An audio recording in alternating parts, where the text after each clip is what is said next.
Tudo bem? Hoje eu trouxe para vocês o passo a passo de como se produzir um texto. Porque talvez você tenha dúvida na construção. E também um texto para você analisar. Vamos conferir? Venha comigo. Hoje eu trouxe para vocês uma aula sobre produção textual, onde você aprenderá como fazer um texto passo a passo, ok? Então vamos lá. Para construir um texto é necessário haver o título. O que é o título? É o nome dado ao texto. Ele fica no centro da linha, na parte mais de cima do texto.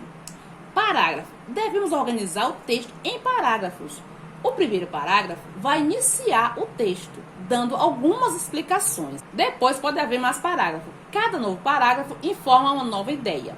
O último parágrafo conclui o texto, finaliza a ideia ou a história. Os parágrafos servem para evitar que as ideias fiquem desordenadas, ou seja, sem sentido. E para isso devemos cuidar dos sinais de pontuação e a letra maiúscula.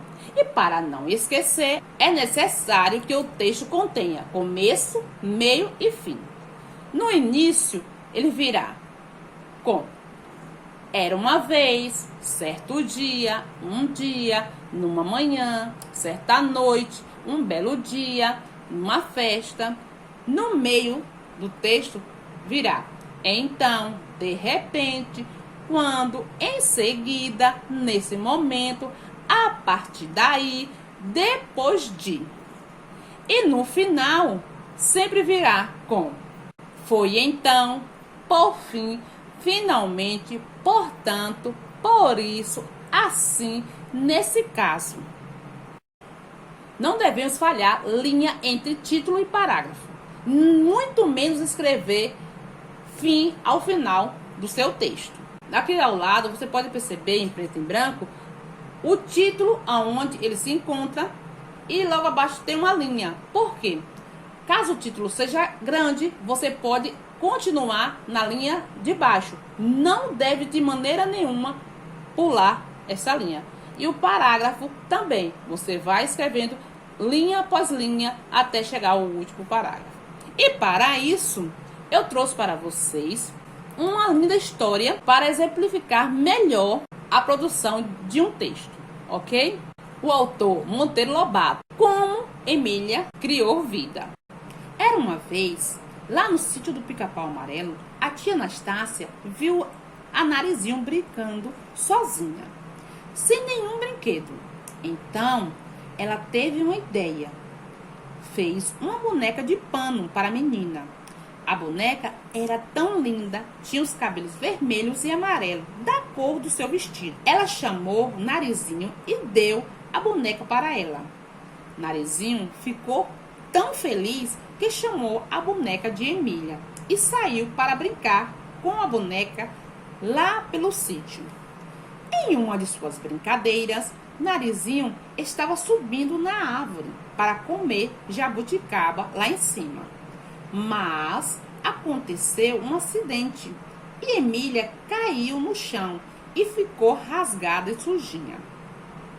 Narizinho desceu depressa da árvore para ver como estava sua boneca.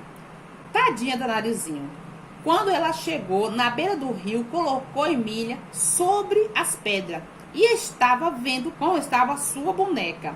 Quando apareceu o doutor Caramujo e disse que podia ajudar, porque ele tinha uma pílula mágica, uma pílula que daria vida e iria ensinar Emília a falar.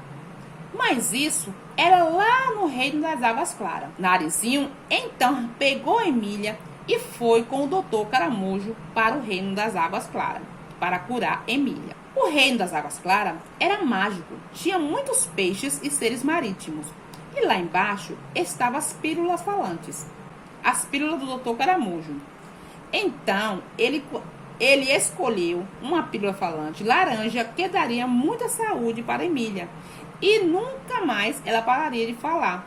E foi mágico. Assim que ela comeu a pílula, Emília criou vida e falava pelos cotovelos. Até hoje ela é assim.